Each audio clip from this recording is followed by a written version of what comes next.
I need the world to know about Uganda. That is very, very important to me. Someone has gone out telling the world about Uganda, and all they've said is Idi Amin, HIV, and homophobia. But I know Uganda. That is not Uganda. And I'm going to tell the world, and I'm going to insist and scream out loud, this is who we are. We are both beautiful and ugly. We are wonderful and not so good. We are everything that other people are.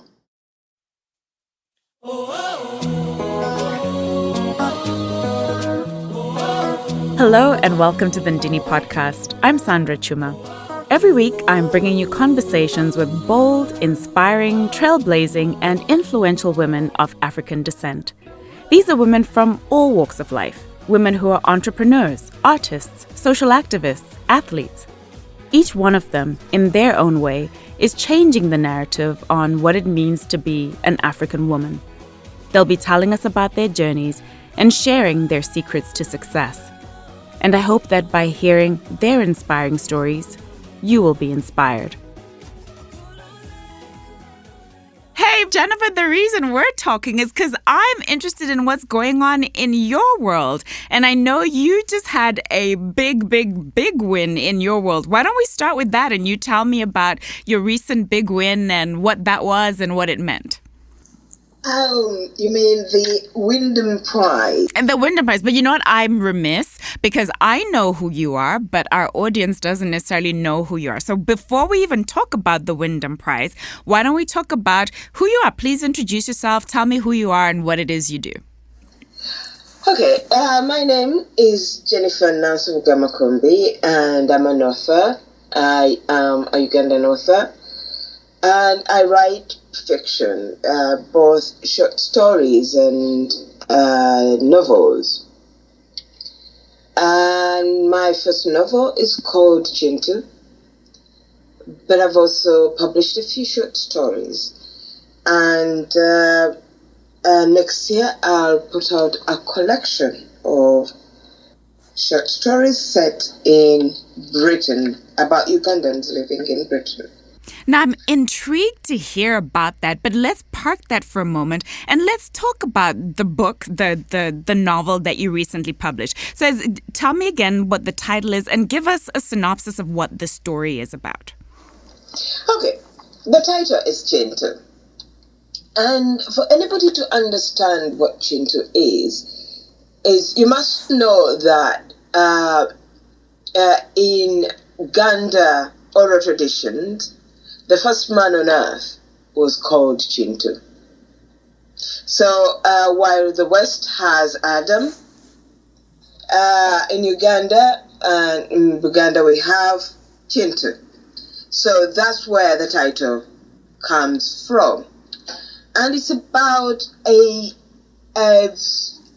chief from the 1700s who adopted a Rwandanese child and brought up as his own, but unfortunately, inadvertently killed him. But he didn't tell the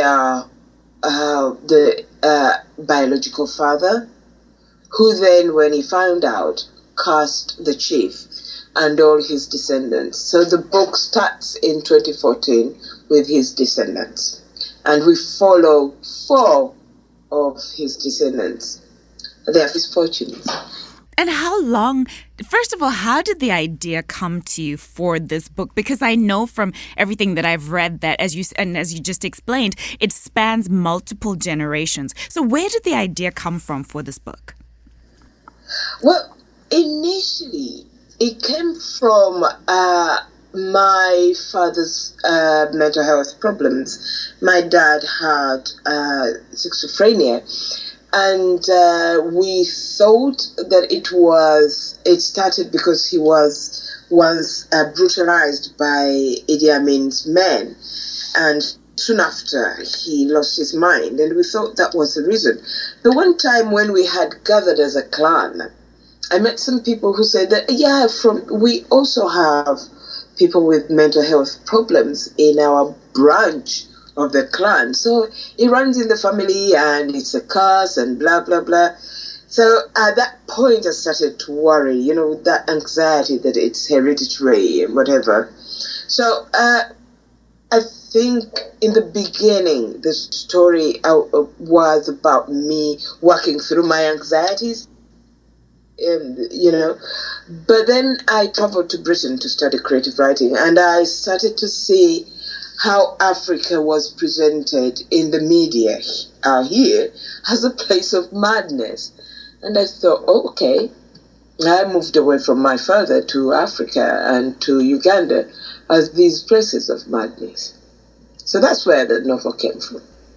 And how did you get to writing it? What was it that prompted you to think, oh, let me make this into a book and let me make this into a story? Well, it had been knocking about in my head for perhaps 4 years while I worked on another novel, my very first novel, which never got published. And when I finished my first novel, I immediately started to write it because I felt that the story had formed and I knew the major characters, especially the first Kintu, the patriarch. He was already formed and I could see him and I could see his family and the lad he killed. So I thought, let me start with this. And then I started to write the other characters later. But it started with me finishing my first novel. And in terms of writing, when had you started writing? I read something that you actually started writing when you were in school. Well, yeah. When in school, I only wrote plays. When you're part of a school and you have houses and house competitions, and then they say, you have to put up a play, and then the A-level students are not working hard to put up a play for your house, and you think, okay, let me do it. I think I was 15 when I wrote my first play, and then I wrote a second one when I was 17. And I quite liked it because I got to direct and give people places, and of course I was the star of my plays. And I later wrote, I think around 97, 98, I wrote another play, which worked. Well, I was part of a church at the time, which worked very well. But all that time, I did not consider myself a writer because, with plays, they have an immediate audience. So you have a script, you direct it, it's presented, and then you throw away the script. It's done.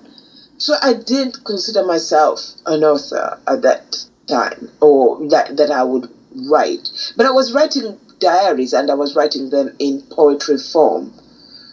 But still, I didn't consider myself an author or a writer. Until I think I was teaching. I had started to teach, and my headmaster said that if you're going to be an English teacher, you're better off publishing as well. But I think he had in mind a textbook, working with grammar and structure. I started writing a story. If I can interrupt you there, Jennifer, just to kind of in terms of chronology. So you obviously went to school, you wrote plays in school, and I heard that some of your plays actually won prizes while you were writing them while you were in school. Is that right? Yeah, that is true. But there's a school prize. There's still a prize. It's still a prize. But I'm telling you, I didn't walk away from those prizes thinking, oh, I'm a writer. I should write. No, I thought, okay, well done, Jennifer, and carried on with life. And then you went to university. And what did you study when you went to university? I did literature. I studied education, but my teaching subjects were English and literature, which out here is called just English. But in Africa, we call it literature in English and English language. And tell me about, so this is something I'm really interested to know, so you're studying English and literature in Africa. What were the books, or what are books that stand out to you that you studied while you were at university? Oh, God. Where do I start? Because in Africa, we did authors. So I did Wole Soyinka, okay? From The Lion of the Jewel, to Konji's Harvest. I loved everything he wrote. Then you did Chinua Achebe. I loved most The Eye of God. Then you did Ngugi. I loved The Devil's Disciple most. Then there was Sembene Usman, God's Bits of Wood. I was in love with him for some time, and then I fell in love with the beautiful ones are not yet born. I'm talking about African literature there. But we also did American literature and English literature. We did a lot of Shakespeare, the sonnets and the plays. You did the tragedies and the comedies and tragicomedies.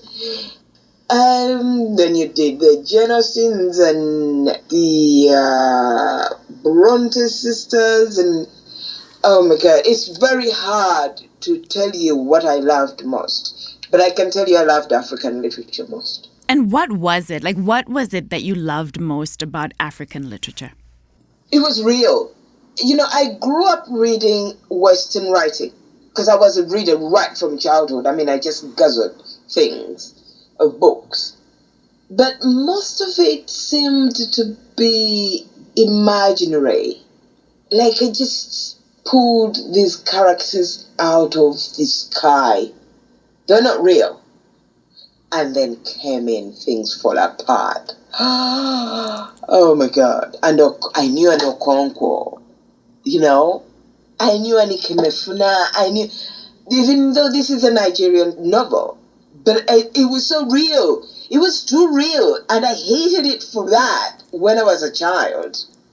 It was just too real. I just wanted to be in an imaginary world. Until I grew up and started studying literature seriously, and then okay.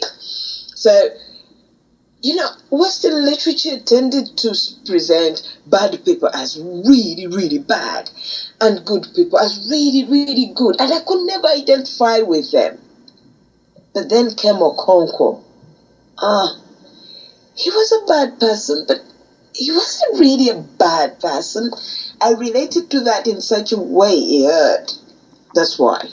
So you graduate from university having read all these amazing books of literature, and then you went into teaching. And what did you teach? I taught literature and language. But I taught in an international school, and so I was teaching Cambridge syllabus. So I would teach some British or Western novel, and I would also chose to do an African novel. Because for that international course, you had a choice to do an African novel. So, I would teach, let's say, Thomas Hardy. And then I taught Aikwe Ama, the beautiful ones are not yet born, on the fragments. And was that something that struck you as interesting, that here we are in Africa and yet we're teaching English literature and the African novels are an optional extra? Yes, no, because it was Cambridge exams, which are British, I did not see it as surprising. What I found surprising was when I grew older, I realized that all my life I had not studied a woman African writer. That's in Africa. There was no Buche Mecheta. There was no Flora Napa. You know those women writers, Miriam Abba? They were not. We just did the big guys. Wole Soyinka, Chinua Achebe, the Kenyan writer who was Ngugi, and some more West African authors. And why was that? Why were we not? And I think even still today, like if you were to ask someone to name, a classic African novel, I don't think I've ever heard a woman mentioned. Why is that? You know what? I think it's down to the way these books were published, and then the canon. Someone is in charge of the canon, and that someone is not a woman. The African canon. And so mostly they promoted the male authors. In fact, when women first started writing, remember, they thought they were hysterical. Okay. How would they get up on our syllabus? Are we seeing things change now, Jennifer? I'm not there, but even when I was teaching, when I tried to introduce Bucha Macheta, we only did her as a reading, classroom readers, where you give students books to develop their reading skills, but not as literature. So, but I hope right now in Africa, they're doing CC, the nervous conditions. That is a classic. They had better be doing it. I hope they're doing Miriam Solonga Letter. That's a classic. Joys of Motherhood. That's a classic. But a lot of men are still in charge of education in Africa, and that's a problem. So what do we need to do to change that? I think we need to challenge the syllabus, but also we need to challenge the formations of the canon. There is a problem because, firstly, the canon is not decided in Africa. I found out the African canon is decided out here. Who gets published and who gets reviewed in journals, those journals that are influential to literature. So now we have a decade. She's made it big. We hope that her books have traveled to Africa. But they are published here, you see. And in Africa, they would be quite expensive.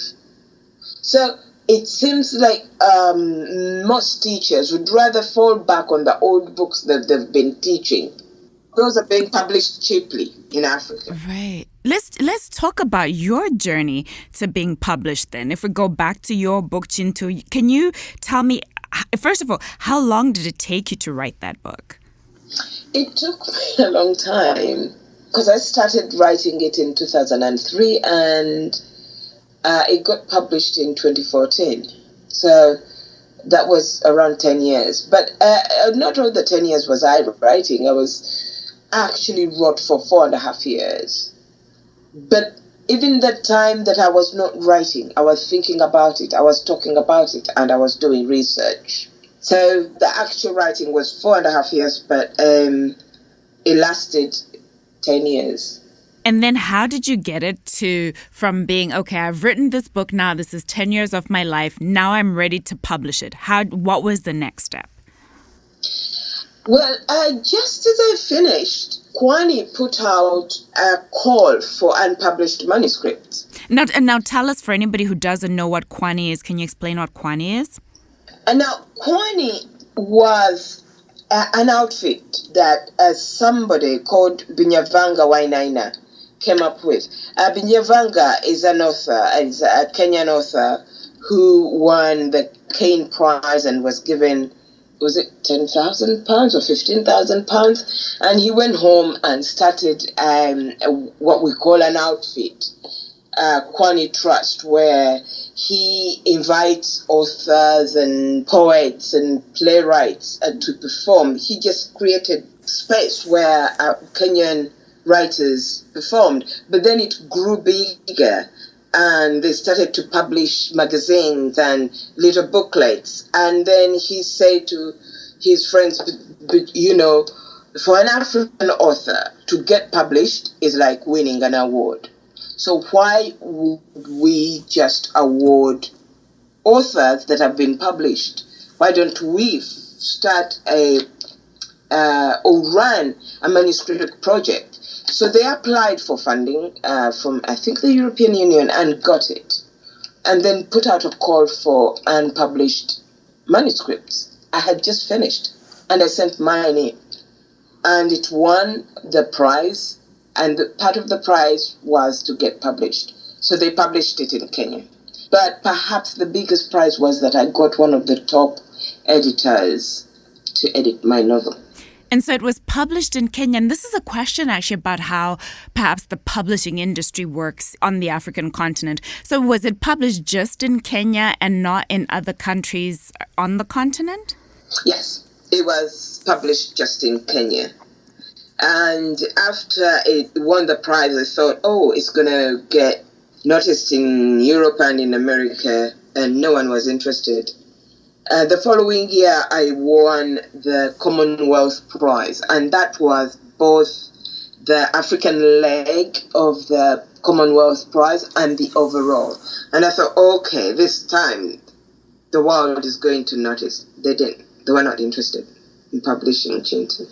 I kept on being told it's unpublishable, it's unreadable, you ought to make it simple, it's too African, that kind of stuff. That's an interesting comment, because I read that in one of the reviews that you were told that the book was too African. What does too African mean, or how did they explain to you what too African meant? Well, they don't explain. You don't get to ask what is too African. Personally, I took it as a compliment because I was raising out here in the West, and I was worried that I was writing a Ugandan novel that may not sound so Ugandan. But I suspect that what they thought was African, was too African, is that it focused. You can tell when you're reading it that its main focus is a Ugandan readership. So when you read African novels, you can tell when an author is writing for the whole world. They try to explain things that that are obvious to their immediate culture. Well, I didn't, because when I read Western literature, no one tries to think, okay, they're African readers, let me make things easier. No. And I'd been out here for a long time and noticed, and I thought, okay, I'm also going to write that way. I'm going to write for as if my only readers are Ugandan. One of the things I read, or a comment that I read in a review about the book, was that it missed out or didn't include two events in Ugandan history, one being colonialism and the other one being the Idi Amin era. Were those conscious choices or decisions on your part to leave those things out? Yes. Colonization. After coming out here and studying in the universities here, I noticed that once you write about colonization in your novel, the readers out here are just going to focus on colonization, because when you write about colonization, you're writing Europe, okay? And readers out here want to see themselves being portrayed. It doesn't matter how negatively, but you're focusing on them, and therefore they periphrase your culture, your people, your other concerns, and focus on themselves. And so if you want to read African literature, then read African literature, So I removed colonization so that people are focused on Uganda, and that makes it an extremely un-African novel. But also, Idi Amin is huge. Once you focus on Idi Amin, because the West knows about Idi Amin, they just, oh yeah, there is Idi Amin. And also, he had been turned into this beast, monster. He was a terrible man. And as a Ugandan, I can call him a monster. But when I came out here, and people kept on going, oh, what a monster, I felt implicated as well. And I thought, well, he's my monster, so I'm not going to give them more, fuel. I left him out too. And how do you, so you've spent 10 years writing this book, and then you're trying to get it published, and yes, you win some prizes, but how did you keep going for the 10 years? How do you fund 10 years worth of research, 10 years worth of work into a book? Well, I'm crazy. I left Uganda with £60 to come here and study creative writing and write novels. Who does that? I had a child. and I was a single mother. And of course, I didn't tell people back home. I told them I'm going to study literature, and when I come back, I'll be a headmistress. And they said, oh, that makes perfect sense. But of course, I wouldn't tell them I'm coming out to study creative writing. So I came out here and worked and wrote. I had to finish. I had to do exactly what I came for. Otherwise, it would be a wasted time and energy and money. So 10 years, like something was chasing me. I just had to do it because I'd put everything on hold. Jennifer, you said that you couldn't tell people that you were coming to do creative writing overseas. Why is that? Is it because creative writing is not seen as a legitimate career? No, because you really, seriously, creative writing, novelists are the poorest people in Africa. Why on earth would you do that to yourself? Why on earth would you come to Britain, work these terrible jobs, pay international fees, which at the time were £7,200, instead of making money and do something like an MBA, go back and get a proper job? So I just couldn't tell people that I was doing creative writing. Besides, people don't think creative writing is a proper degree. So let me ask you that question. Why on earth would you go overseas, spend all that money, foreign student fees with a young child to do something where you know going in that you're just not going to make money? Because I told you I'm crazy. I didn't know. I don't make sense to a lot of people. I don't make sense to my family, and I don't bother to explain. But it's what I wanted to do. You know, what can I say? Sometimes a novel is like and this is a very unfortunate imagery, but it's like a baby coming out of you. You can't keep it in there. It's going to come out. It's going to come out. You might as well get ready for it. That's a great analogy. I've never heard it put quite like that. I just don't want to, it being looked at as writing as compared to motherhood or whatever. But for me, I have these stories that I need to tell, and I don't need to make money. I don't have to make money to tell them I'm okay being poor. So when the child came out, the child being the book, was it what you thought it would be? It was better than what I thought it would be. It gave me such satisfaction. Even the rejection of it gave me some satisfaction in the West here. Because I thought the West has too much power, too much control on our canon, the African canon. That takes us back to the canon. And I thought, do you think this is African? Then I'm on the right path. And so tell me then, after all these years of rejection, what was that moment like when you were called, or I don't know how they told you, that you'd won the Wyndham Campbell Prize? It was the most bizarre moment. Firstly, I had just come from launching Kintu in Manchester.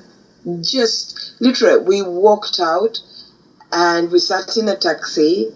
And as you do, because I had not checked my emails all day, I got out my phone and tapped, my emails. And there it was. Wyndham and Campbell Prizes. Jennifer, we have some news that we need to talk to you about rather than sending you an email. So can you send us your number? So I gasped, and they noticed. Because I just could not help it. I knew about the Wyndham Prize because Teju Cole had won it. So I knew about it, and I knew how big it was. But I thought it was people who have got quite a lot of books and very successful who win it. So I gasped, and people asked me what. And then I had to say, I can't tell you. Did you know, like in the way the email was written, was it obvious to you that I've won? Or did you still have maybe they just want to talk to me or ask me some questions? Like, did you know you'd won? No. I thought that they were compiling a long list or something like that. And so when I came home after the dinner, it was around this time actually, I sent the message and immediately they rang me. And it was hilarious because I had told my husband and my son at that point. And so I started to talk on the phone. And I remember my husband walking around me while I was on the phone, pacing. And my son kept on walking past, going to the bedroom, past, going to the kitchen, past, going back to the bedroom. And I was, really? Thank you. Oh, my God, I can't believe it. Oh, really? Really? And then, they went off the phone and I told them that I had won. And I told my husband that it was 165,000. And then after a moment, he said, so it's 1,600? I said, no. I said $160,000. I think it didn't make sense to him because then he said, you mean 16,000? At that point, getting angry because, are you saying I don't know English just because I'm African? So I got the computer, typed in the Wyndham price, and clicked on the price and the money just across my computer. I turned the computer to him there, and he walks out. Like it just didn't make sense for a long time. But then I was told to keep quiet about it for 2 weeks. So you can imagine. So when you finally got the check, what was the first thing you did with that $165,000? They haven't given me the check yet. Oh! But you know what? I'm glad. Had I got that money immediately, do you know how many things run in your mind when you're told you have $160,000? But now I am settled. I am thinking about it intelligently, like not so needy that I'm going to get that and that and that and that. Oh, and that as well. But now I am okay. I am going to do A, B, C, and then I'm going to put away so much. But I'm coming to the US in September, and that's when I'll get the check. So I can call you in September and you'll take me for lunch. Yeah. So I know, yes, the money is one part of it. But what did it mean? Just the award itself. What did it mean outside of the money? Well, it meant that the following day after it was announced, two big publishers in the US wrote to my agent and said, can you put us on the list of her next book? Wow! That's incredible. Now, speaking of next book, I know you already have some work in the works. So are you able to tell us about what is coming next for you? What's coming next is a collection of short stories, and that's coming out next year, both in Britain and in America. And, because I published Kintu in 2014, and it didn't get published here until 2017, then 2018, I carried on writing. I mean, as I told you, I'm used to being poor, and I came from Uganda with certain number of stories that I intend to write. So I'm carrying on writing whether I get published, whether it's viable or not. I am writing. I've got these books. I've got to write them. So now that people are interested, I've got a collection of short stories, and I've also got a novel. The first novel that I wrote when I was teaching, that is also ready. So you're going to be putting that forward for editing? Yeah, I've sold both, the collection and the novel. What is the impact? So you said there's all these stories within you that you just feel you've got to get out. What's the impact that you want your work to have in the world? Well, mostly, for me, the first thing is to entertain. I know authors are supposed to be intelligent and commenting about this and saying something deep, but the first thing, for me, this is what I look for in a novel, an entertaining story. Okay? That's the first thing. But I need the world to know about Uganda. That is very, very important to me. Someone has gone out telling the world about Uganda, and all they've said is Idi Amin, HIV, and homophobia. But I know Uganda. That is not Uganda. And I'm going to tell the world, and I'm going to insist and scream out loud, this is who we are. We are both beautiful and ugly. We are wonderful and not so good. We are everything that other people are. I grew up, in Uganda at the equator, knowing London, Buckingham Palace, the London Bridge, in London Eye, and I knew about New York because of the books I was reading. Hell, people are going to have to know about Kampala. They're going to know about my cities. It's very important for me that people know about Uganda the way they know about Nigeria, through Achebe, the way they know the Igbo or the Fulani or the Yoruba. And that is through literature. For heaven's sakes, I read Leo Tolstoy, and I got to understand that bit of Russia. Well, the reading world is going to know about Uganda. It's important to me. Of course, I'm going to talk about some of the issues. I'm in a dialogue with Ugandans.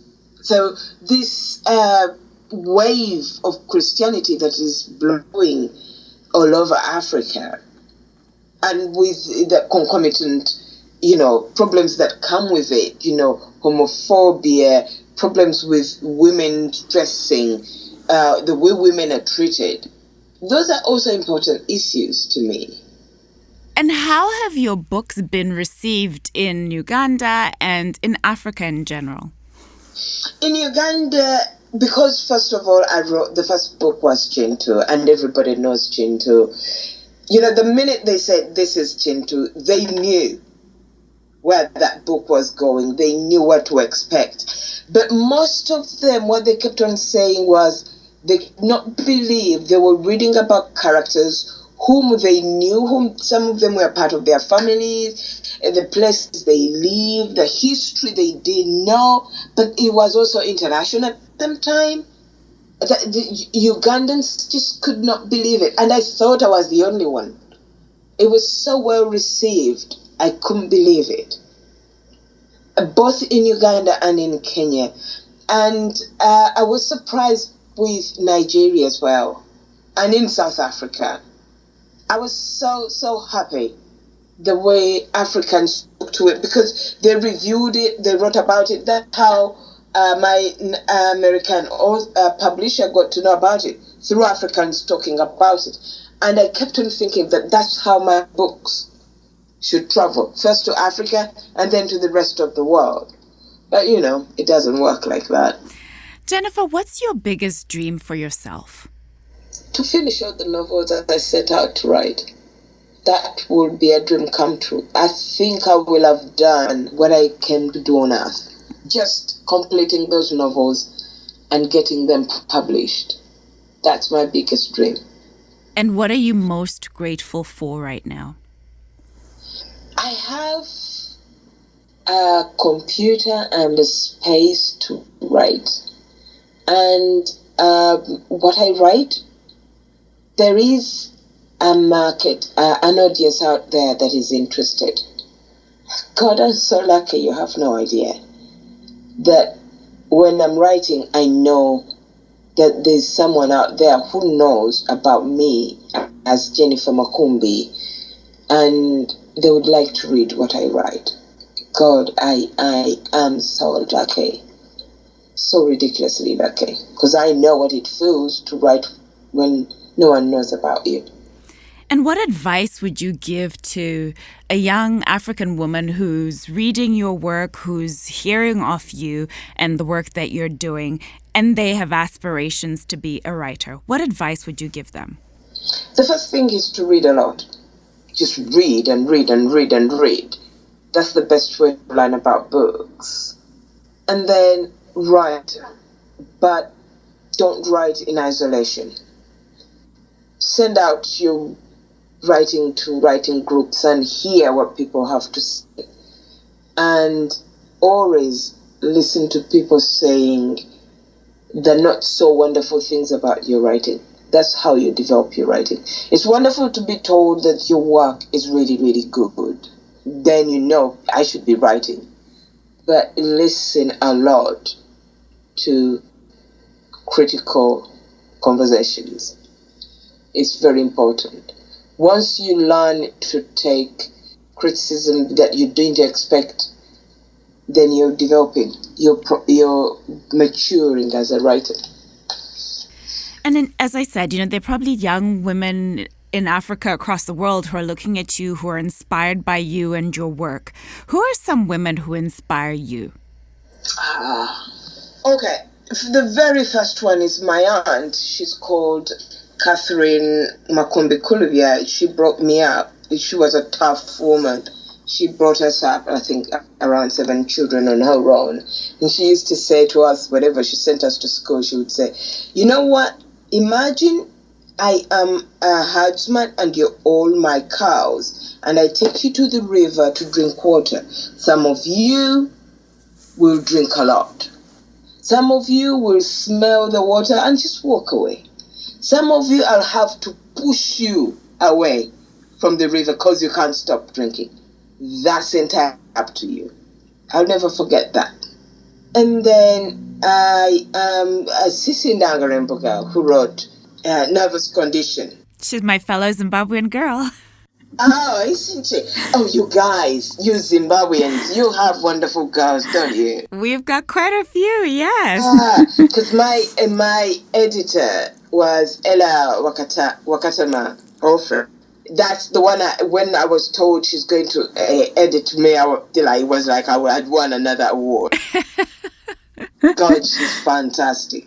I was edited by 2 Zimbabwean ladies, Ella and Vimbai Shire. And then, of course, there's no Violet Bulawayo. She's a beautiful, beautiful woman, very, very helpful. I got to know her a little bit as well. And of course, I worship at the table of Toni Morrison. God, I read her books over and over. Whenever I have problems with language in my writing, I just pick up one of her books and go away and read. And then I'm reminded not to take language for granted. Who else? Also, I'm inspired by Adichie, by what she has achieved as a woman on her own as well. So that's quite the roster. And you know what I'm so encouraged to see as a reader is the number of African women who are now on the list that it's not now just the giants, which, yes, they wrote incredible books, but it's wonderful to now have women who are writing stories about all kinds of things and that speak to us as African women. So yourself and that whole list of women that you just reeled off are just such an inspiration to us all. So I say thank you so much, and please do continue to write and to share your work with us, because it is very much appreciated. And I know that you are inspiring a whole new generation of young African women who, by seeing you and your work, you are giving them permission to now say that creative writing is a legitimate career. So thank you for that. Oh, thank you. It's wonderful to hear that. I want to just switch gears a little bit, Jennifer, and do something a little bit more light, a little bit more fun and lighthearted, and also just to help people get to know you as Jennifer, the person, a little bit better. So we'll call it a quick fire round. I'll ask you a series of questions. I don't want you to think about it. I want you to tell me the first things that come to mind, and we'll make it really, really fast. Describe yourself in 3 words. Okay. Obsessed, reader, writer. When you hear the word successful, who's the first person that comes to mind? Toni Morrison. What's your favorite book of all time? Ooh, The Bluest Eyes. What's your favorite gift to give? A novel. And what's your favorite gift to receive? A novel. What's your favorite thing about the place where you live now? My family. What's your favorite time of day and why? Morning. I'm alert. How early is morning for you? 5:30. Is that when you do your best writing? That's when I stretch and go swimming. What's your favorite meal or thing to eat? Chapati with food, yeah. And name 2 people you'd like to have dinner with and why. Michelle Obama. God, I have a lot of questions to ask that girl. And who would the other person be? 2 people you can have for dinner. Oh, I'm going to bore you again. Toni Morrison. That would be a very interesting dinner, Michelle and Toni. What can't you get through the day without? A book. What's the screensaver on your phone or your computer? My family. And what's your favorite app? What's up? Other than your phone and your purse, what do you carry with you every day? A pen. What's the most favorite place that you've ever visited? I'm remembering places I've visited. Ake Festival in Nigeria. Why that festival? Oh God, I had so much fun. It was ridiculous. And the food was fantastic. And I met most of African authors there. What is not to like about that? That is a great thing. What if you had to pick a song that would be the theme song of your life, what would it be? The Tide is High. I don't know that. I have to look that up. Why do you love it? Well, I've loved it all my life. Well, since it came out. Okay, I'm going to have to go look that one up. What's your worst habit? I have a lot of bad habits, but what is the worst? I procrastinate a lot. What do you wish you had more of in your life? I wish I had more reading time. I don't have that much anymore. And what's a question that you wish people would ask you or that you wish I had asked you as part of this interview? I've been asked that, and I always have problems.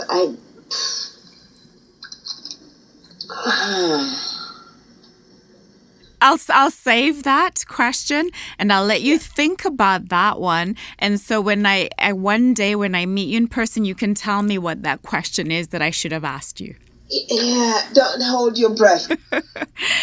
Jennifer, it's been such a joy, such a privilege to chat with you. I so appreciate you making time in between your World Cup viewing. I really appreciate it. Where can people find more information about you, about the book, about where you're touring? Where can they find more information about you? You know what? I am going to pay more attention to my website. You know, I'm not on social media. I don't like social media at all. And that's not a criticism to people who like social media. It just doesn't work for me. But I should have a good website where people can find information about me. And I have a website, and someone is going to work on it. But at the moment, it's not so good. So it's just a really, really bad website. That's where you can find information about me. Okay, we'll link to that website. And I'll say this much because I actually did reach out to you through your website. And I'm glad that it worked out for me because I got a response to your website. So at least that part of your website works for sure. So I try as much as possible to respond to most of the people who reach out to me. But mostly I am desperate to respond to Africans, because I can imagine what they're trying to do for me and for themselves as well.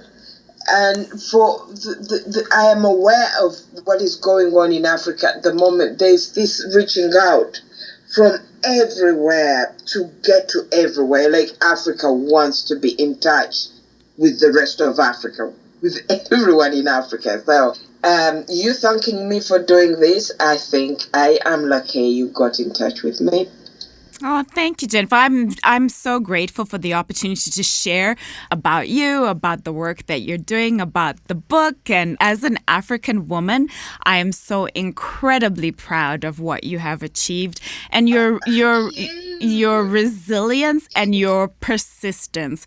So keep doing what you're doing. And I have one last question, if I may, to ask you. So this platform and everything that I'm doing with this platform is really centered around a word in my language. We talked about my Zimbabwean girls. In my mother tongue, Shona, there's a word that is Ndini, which means I am. And I truly believe in the power of us speaking into existence whatever it is that we believe about ourselves. And so I'm interested to know how you would finish that sentence. I am. I'm a woman. I'm an African woman. Ndi mukazi. Ndi mukazi mtugavu. That's how I would say it in Uganda. So you say Ndini, we say Ndi. Thank you, thank you, thank you, Jennifer. From one African woman to another, I say thank you so much. I am grateful for you, and I'm so grateful to you for making time for me today. Thank you so much. Thank you. Oh, by the way, I think the question I wish you had asked me is what my second novel is about. Yes, and I had that on my list and I skipped that. Let's talk about that. What is your second novel about? It's a feminist novel. And it's about, I know most African feminist novels are about how the patriarch oppresses women in Africa. And that has been done, and I feel that I'm so privileged to come after so many women have written. The first wave of African women writers like the Buche Mecheta, the Flora Napas, and Mia Maba, and then came the second wave of mainly Zimbabwean sisters, Sisi Dangaremboga and Yvonne Vera.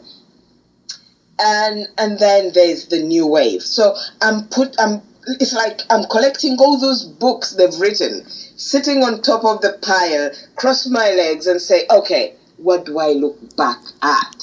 So in my novel, I am looking at some of the things we haven't looked at as women.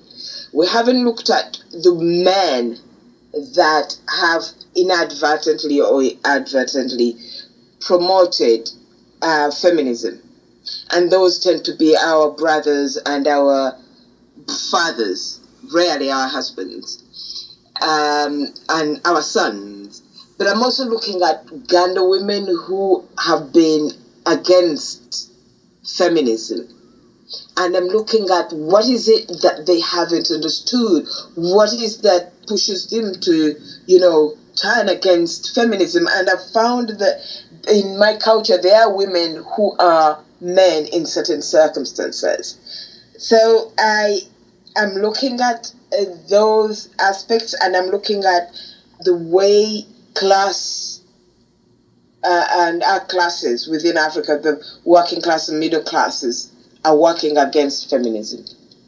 So, Jennifer, when can we expect this book? Gosh, it sounds like you're unpacking a lot of stuff in this book. When can we expect this book? I think 2020 or 2021. And what about the short stories? I know you're publishing a book of short stories. Is that already written as well? Yeah, that is in the publishers are editing. But those short stories are about Ugandans in Britain.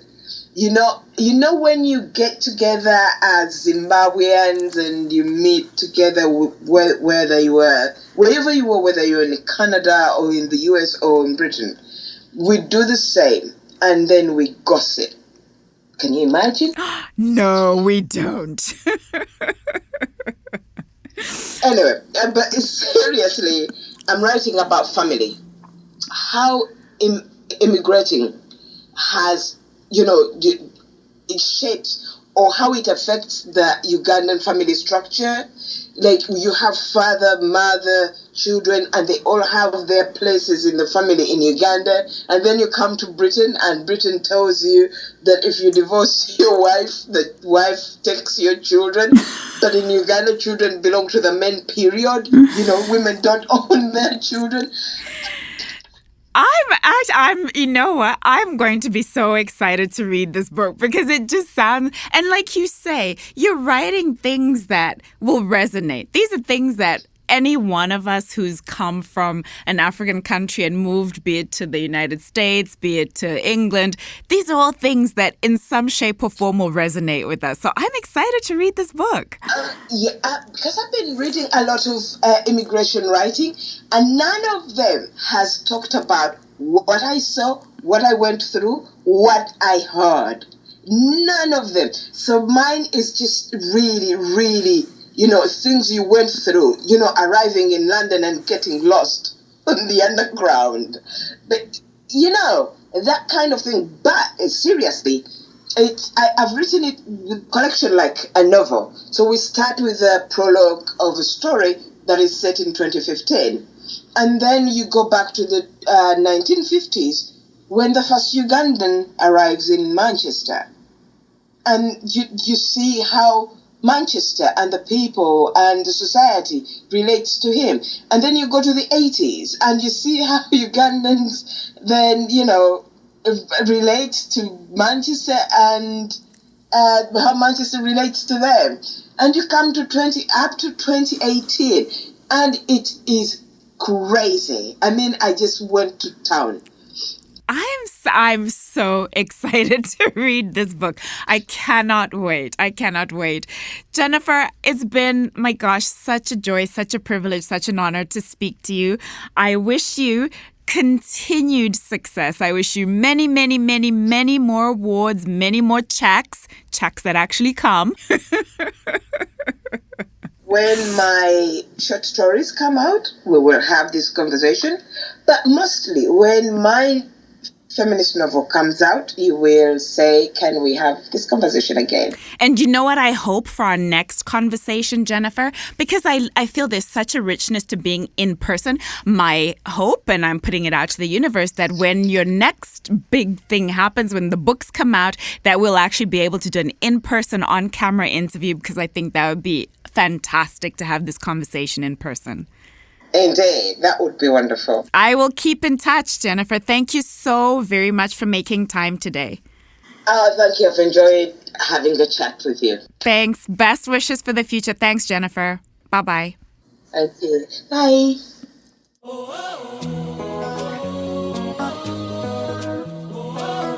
Thank you so much for listening to this episode of the Ndini podcast. I don't take even a single listener for granted. As you know, my goal with this platform is to help shift and change the narrative on Africa, and in particular about African women. But I need your help to do that. Please subscribe to the podcast on iTunes or Stitcher. You can also follow us on SoundCloud. And please share. If you enjoyed this episode, please take a moment to leave a review on iTunes. It helps me to bring great guests to the show, and it also helps others discover the podcast. And of course, I always want to hear from you. I'd love to hear your thoughts on my conversation with our guest today and what you took away from it or what inspired you. I'd also love to hear from you if you have suggestions for other women you think I should absolutely have on the show. Our handle on Instagram, Twitter, and Facebook is @Ndini Media. Or you can reach out to me through our website, which is ndini.com. That's NDINI.com. Until next time, I'm Sandra Chuma. Be well.